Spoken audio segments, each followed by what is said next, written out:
Hello guys, welcome हमारे YouTube channel as पाठशाला में। ये मेरा परिचय है, आप वीडियो पॉज करके देख सकते हैं। चलिए वीडियो की तरफ बढ़ते नमस्कार दोस्तों, स्वागत है हमारे यूट्यूब चैनल में।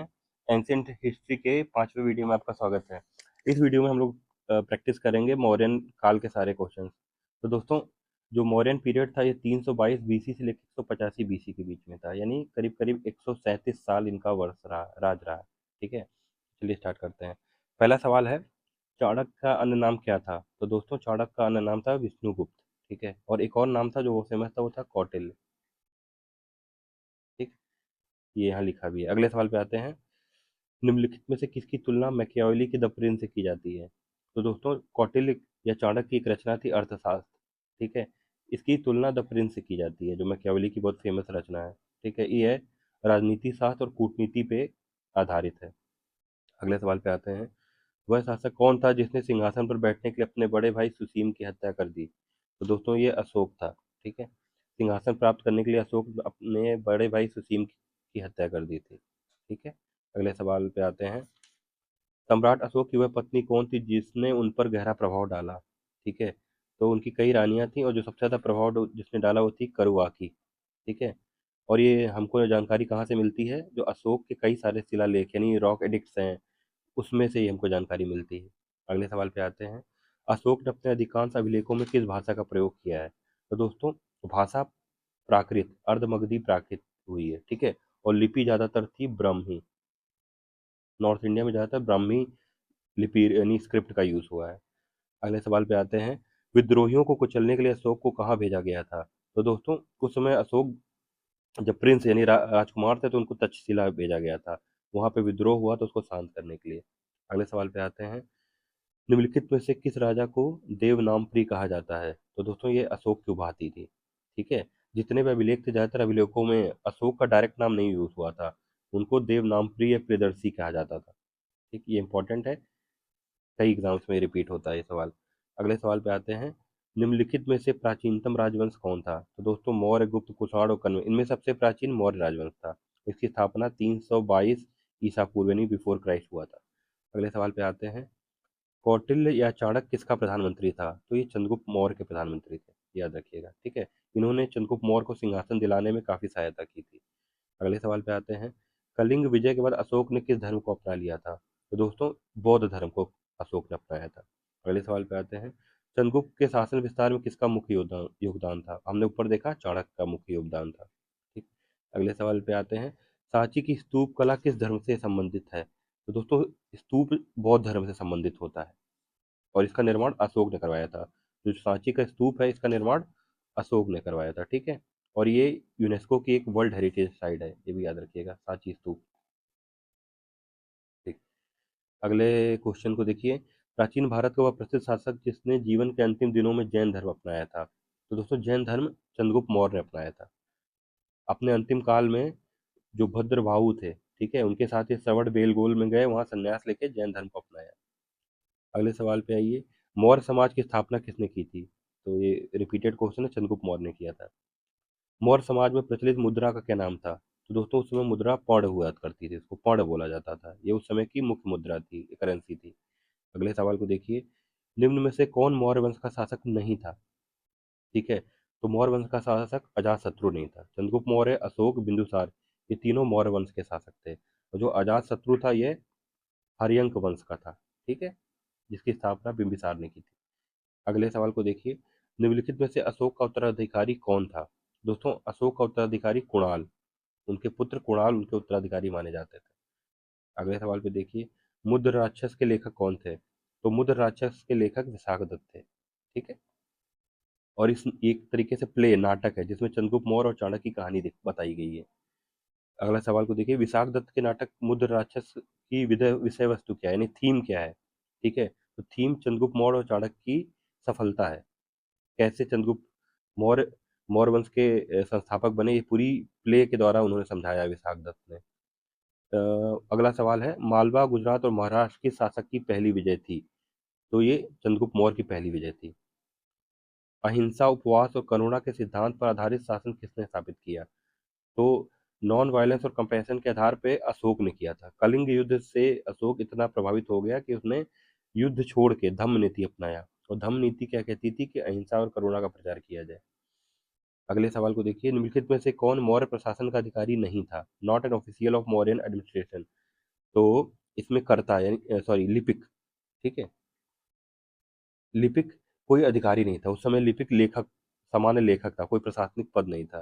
बाकी जो नीचे ऑप्शन दंडपाल दिए हैं, सिंधार और कर्ता, ये तीनों एक प्रशासनिक पद थे। अगला सवाल देखिए, अर्थशास्त्र के लेखक समकालीन था तो चंद्रगुप्त मौर्य, क्योंकि अर्थशास्त्र के लेखक थे कौटिल्य, और वो किसके समकालीन नहीं, कंटेम्प्रेरी थे, तो वो चंद्रगुप्त मौर्य के थे।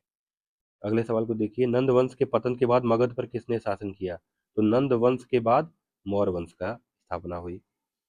नेक्स्ट क्वेश्चन को देखिए, मौर्य काल में शिक्षा का सबसे प्रसिद्ध केंद्र कौन सा था। तो मौर्य काल के समय ये तक्षशिला था। ठीक। अगले सवाल को देखिए, मेगास्थनीज की पुस्तक का क्या नाम था। तो दोस्तों मेगास्थनीज एक ग्रीक एम्बेसडर था जो भारत में बस गया था, और उसने किताब लिखी थी इंडिका। इससे भारत के उस समय काफ़ी जो पॉलिटिकल स्ट्रक्चर क्या था, इकोनॉमिक स्ट्रक्चर क्या था, उससे काफ़ी जानकारी हमको मिलती है। किस किस ग्रंथ में चंद्रगुप्त मौर्य का विस्तृत वर्णन मिला है।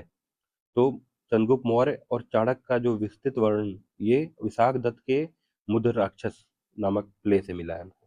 ठीक है, ऊपर हमने देखा था। नेक्स्ट क्वेश्चन देखिए, वह स्रोत जिसमें पाटलिपुत्र के प्रशासन का वर्णन मिलता है, यानी एडमिनिस्ट्रेशन ऑफ पाटलिपुत्र का किस किताब से हमको जानकारी मिलती है। तो ये मेगास्थनीज की बुक इंडिका से मिलता है। ठीक है, उसमें पाटलिपुत्र के प्रशासन का विवरण मिलता है। नेक्स्ट क्वेश्चन देखिए, अशोक के शिलालेखों में प्रयुक्त भाषा क्या थी। तो अर्धमगधी प्राकृत थी। ठीक है, और लिपि पूछेगा तो लिपि नॉर्थ इंडिया में ब्राह्मी थी और साउथ इंडिया में खरोष्टी थी। ठीक है, कहीं कहीं पे इधर गांधार और अफगानिस्तान के पास अरामिक स्क्रिप्ट भी यूज हुई है। ठीक है, ब्राह्मी स्क्रिप्ट आज की जैसे हम लेफ्ट टू राइट लिखते हैं वैसी होती है, Kharosthi script right to left होती थी। ठीक है, अगले क्वेश्चन को देखिए, निम्नलिखित में से किस मौर्य राजा ने दक्कन पर विजय प्राप्त की। ठीक है, तो ये बिंदुसार थे। बिंदुसार ने दक्षिण भारत के कई क्षेत्रों को अपने अधीन किया। नेक्स्ट क्वेश्चन देखिए, मेगास्थनीज ने भारतीय समाज को कितनी श्रेणियों में विभाजित बताया था। तो उस टाइम के हिसाब से भारत समाज 7 श्रेणियों में बटा हुआ था। ठीक है, अगले सवाल को देखिए, कौटिल्य के अर्थशास्त्र में किस पहलू पर प्रकाश डाला गया है। तो दोस्तों ये पॉलिटिकल लाइफ पे ज़्यादा रोशनी डालती है। ठीक है, राजनीति और प्रशासन पे ज़्यादा आधारित है। अगले सवाल पे देखिए, निम्नलिखित में से कौन सा क्षेत्र अशोक के साम्राज्य में नहीं था, not a part of Ashoka empire. Afghanistan था, बिहार था, कलिंग था, श्रीलंका, श्रीलंका नहीं था। ठीक है, श्रीलंका अशोक के साम्राज्य का हिस्सा नहीं था। वहां पे बौद्ध धर्म का प्रचार अशोक ने कराया था। और कैसे कराया था, अपने लड़के महेंद्र और अपनी पुत्री संघमित्रा को वहां पे भेजा था बौद्ध धर्म का प्रचार करने के लिए। ठीक है, अगले सवाल पे देख आते हैं, पाटलिपुत्र को राजधानी किसने बनाया था। तो चंद्रगुप्त मौर्य ने राजधानी बनाया था पाटलिपुत्र, यानी आज का जो पटना है। पाटलिपुत्र में स्थित चंद्रगुप्त का मुख्य महल मुख्यतः किससे बना था। तो दोस्तों ये लकड़ी का महल था, वुडन महल था।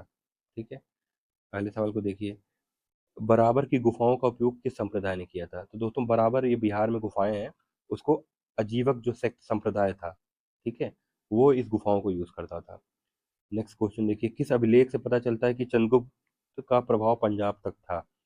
तो जो रुद्रदामन का जूनागढ़ अभिलेख यानी जूनागढ़ इंक्रिप्शन है, वहां से पता चलता है कि मौर्य एडमिनिस्ट्रेशन पंजाब तक फैला हुआ था।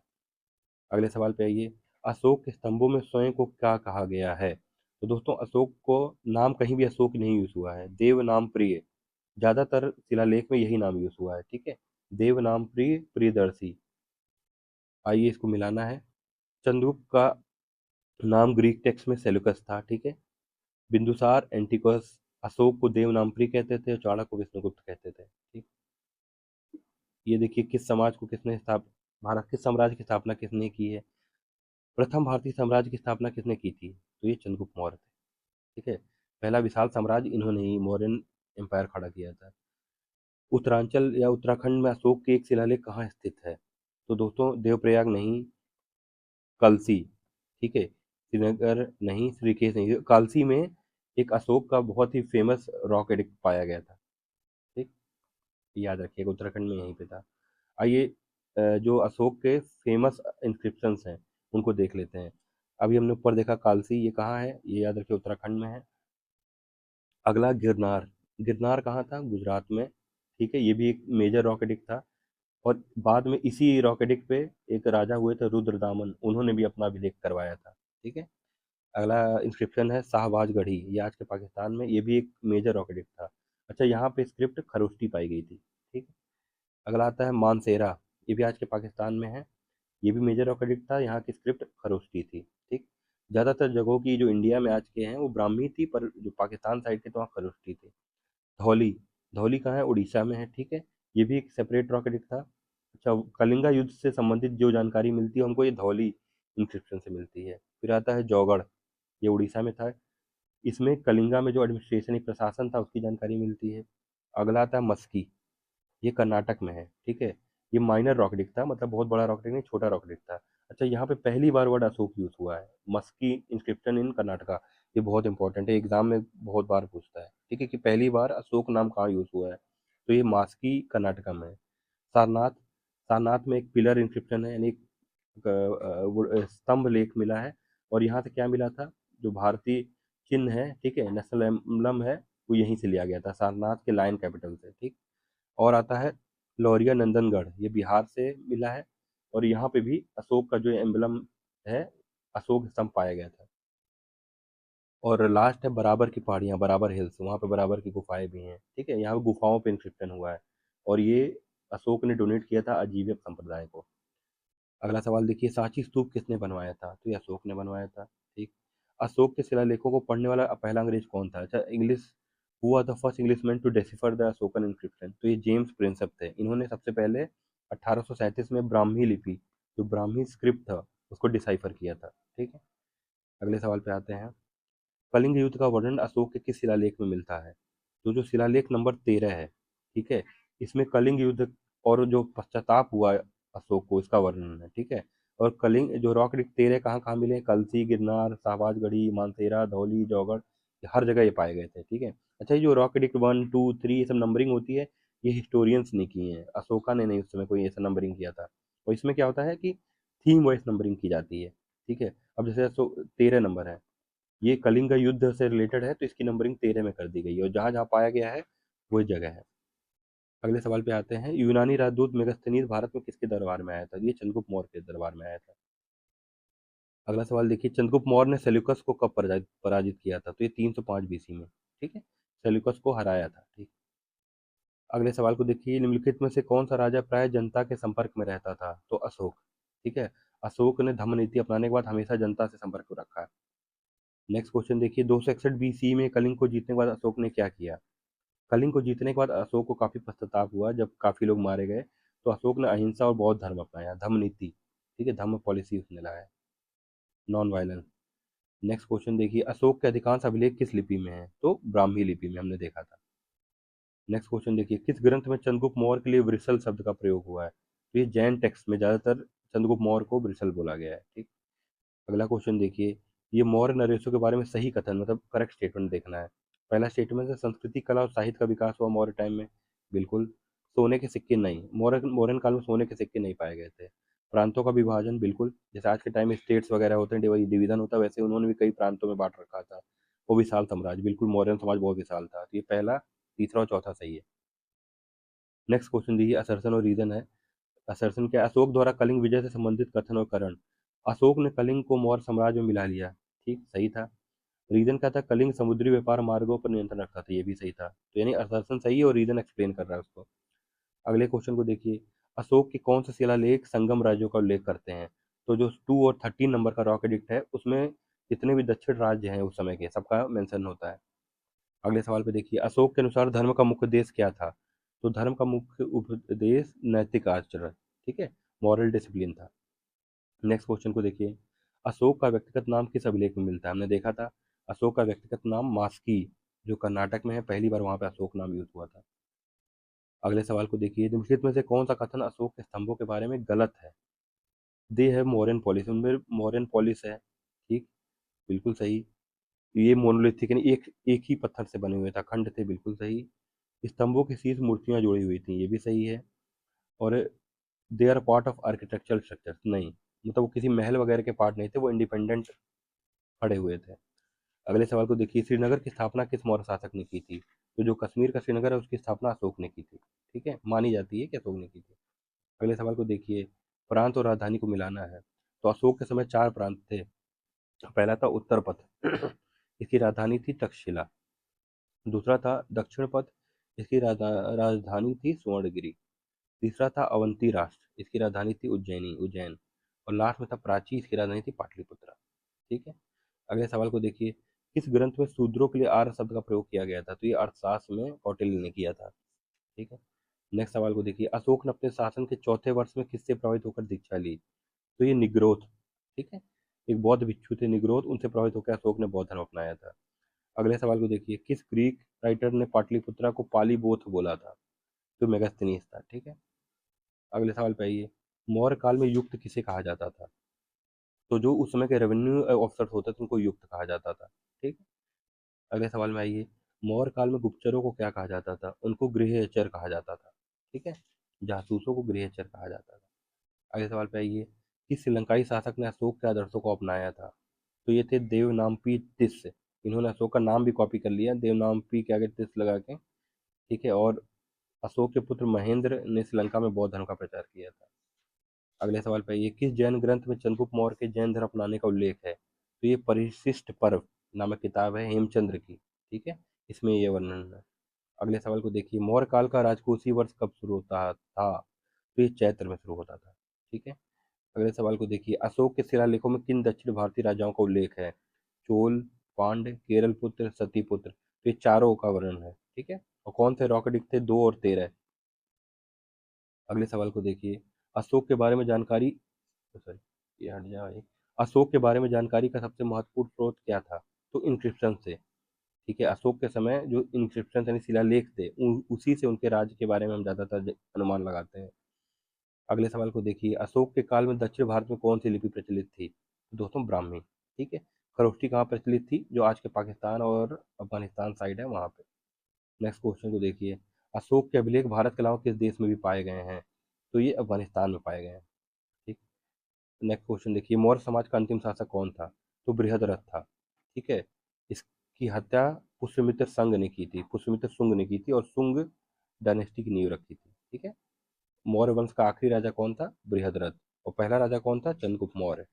ठीक है। तो ये भी डायनेस्टीज का फर्स्ट और लास्ट रूलर हमेशा आपको याद रखना होता है। ये मैं यहाँ लिख देता हूँ, हद रथ। नेक्स्ट क्वेश्चन को देखिए, मौर्य वंश का अंत किसने किया था? तो मैंने बताया ना, पुष्यमित्र शुंग। ठीक है। और वो आखिरी मौर्य राजा बृहद्रथ का सेनापति था, उसने उनकी हत्या करके शुंग राजवंश की नींव रखी। अगले सवाल को देखिए, अशोक के अभिलेखों को पढ़ने के लिए कौन सी लिपि का ज्ञान आवश्यक है? ब्राह्मी लिपि। और ब्राह्मी लिपि को डिस्कवर किसने किया था? अशोक, ये जेम्स प्रिंसअप ने। नेक्स्ट क्वेश्चन को देखिए, मौर्य काल की सबसे प्रसिद्ध कला शैली कौन सी है? तो जो मौर्यन स्ट्रक्चर थे, जो रॉक एडिक्ट पिलर, इस पे जो शाइनिंग ग्लॉसी स्ट्रक्चर था, पॉलिश था, वो बहुत ही फेमस था। मतलब मूर्तियां बहुत चमकती थी मॉडर्न टाइम में। नेक्स्ट क्वेश्चन को देखिए, अशोक के सिंह स्तंभ यानी लायन कैपिटल को भारत का नेशनल एम्बलम कब बनाया गया? तो ये 26 जनवरी 1950 को किया गया। ये भी इंपॉर्टेंट है, याद रखिए। नेक्स्ट क्वेश्चन को देखिए, सारनाथ का लायन कैपिटल किसका प्रतीक है? तो ये पावर का प्रतीक है, करेज का प्रतीक है, और गौरव और अधिकार का प्रतीक है। ठीक है। नेक्स्ट क्वेश्चन को देखिए, मौर्य प्रशासन में अमात्य किसको कहते थे? ठीक है। तो जैसे आज के मिनिस्टर्स होते हैं कैबिनेट मिनिस्टर्स, वैसे ही उस समय के जो कैबिनेट मिनिस्टर थे वो अमात्य उनको बोला जाता था। ठीक। नेक्स्ट क्वेश्चन को देखिए, अर्थशास्त्र में कर प्रणाली का मुख्य उद्देश्य क्या है? ठीक है। तो टैक्सेशन का मुख्य उद्देश्य राज्य यानी स्टेट की इनकम होती है। ठीक है। अगले सवाल को देखिए, मौर्य काल में ग्राम प्रशासन का प्रमुख हेड कौन था? तो उसको ग्रामिक बोलते थे। अमात्य कौन था? अमात्य तो मिनिस्टर था। ठीक है। दंडपाल कौन था? जो आज के पुलिस होते हैं ना, वैसे उनको दंडपाल बोलते थे। सेनापति तो जो कमांडर इन चीफ है वो। नेक्स्ट क्वेश्चन को देखिए, मौर्य समाज का सबसे बड़ा विस्तार किस शासक के समय हुआ है? तो अशोक। सबसे ज्यादा मौर्य समाज को अगर किसी ने विस्तार दिया है तो वो अशोक ने दिया है। नेक्स्ट क्वेश्चन देखिए, मौर्य समाज की राजधानी क्या थी मौर्य साम्राज्य की? तो ये पाटलिपुत्रा थी। ठीक है। आज का पटना है। नेक्स्ट क्वेश्चन को देखिए, अशोक के धर्म का मुख्य उद्देश्य क्या था? तो बौद्ध धर्म का प्रचार, सामाजिक नैतिकता, और धार्मिक सहिष्णुता यानी टॉलरेंस भी, ये तीनों चीज उसका मुख्य उपदेश था। अगले क्वेश्चन को देखिए, मौर्य काल में सेना के प्रमुख को क्या कहा जाता था? तो दोस्तों सेनापति, ऊपर हमने देखा है। नेक्स्ट क्वेश्चन को देखिए, मौर्य साम्राज्य में जासूसी व्यवस्था का वर्णन किस ग्रंथ में मिलता है? तो अर्थशास्त्र में मिलता है। नेक्स्ट क्वेश्चन को देखिए, अशोक के पुत्र का नाम क्या था जिसने श्रीलंका में बौद्ध धर्म फैलाया? तो दोस्तों ये महेंद्र था। और अगला सवाल क्या है, अशोक की पुत्री का क्या नाम था? तो संघमित्रा। और इन्होंने भी श्रीलंका में बौद्ध धर्म का प्रचार किया है। नेक्स्ट क्वेश्चन देखिए, अशोक के शिलालेखों में प्रयुक्त शब्द धम्म का अर्थ क्या है? तो धम्म का अर्थ धर्म भी है, नैतिक आचरण और सदाचार, उपयुक्त सभी, मतलब ऑल ऑफ द अबव है। अगले क्वेश्चन को देखिए, अशोक का उपनाम क्या था? ए प्रियदर्शी, बी देवनामप्रिय, सी चक्रवर्ती और डी ए और बी। तो ए और बी दोनों, प्रियदर्शी और देवनामप्रिय, ये दोनों अशोक के निकनेम थे। अगले क्वेश्चन को देखिए, मौर्य काल का प्रमुख स्रोत क्या था? अर्थशास्त्र, बिल्कुल अर्थशास्त्र से मौर्य इतिहास का पता चलता है। मेगास्थनीज की इंडिका, अच्छा इससे भी पता चलता है। अशोक के अभिलेख, इससे भी। तो ये हो जाएगा ऑल ऑफ द अबव। इन सभी स्रोतों से मौर्य काल की जानकारी मिलती है। नेक्स्ट क्वेश्चन को देखिए, अशोक के किस शिलालेख में धार्मिक सहिष्णुता यानी रिलीजियस टॉलरेंस का पता चलता है? Rock Dick 12। अगले सवाल को देखिए, मौर्य समाज का काल क्या था? पीरियड, टाइम पीरियड क्या था? ऊपर हमने देखा 322 से लेके 185 BC तक। तो दोस्तों ये 91 सवाल समाप्त हुए, और हमसे नेक्स्ट वीडियो के लिए चैनल में जुड़े रहे। बहुत बहुत धन्यवाद।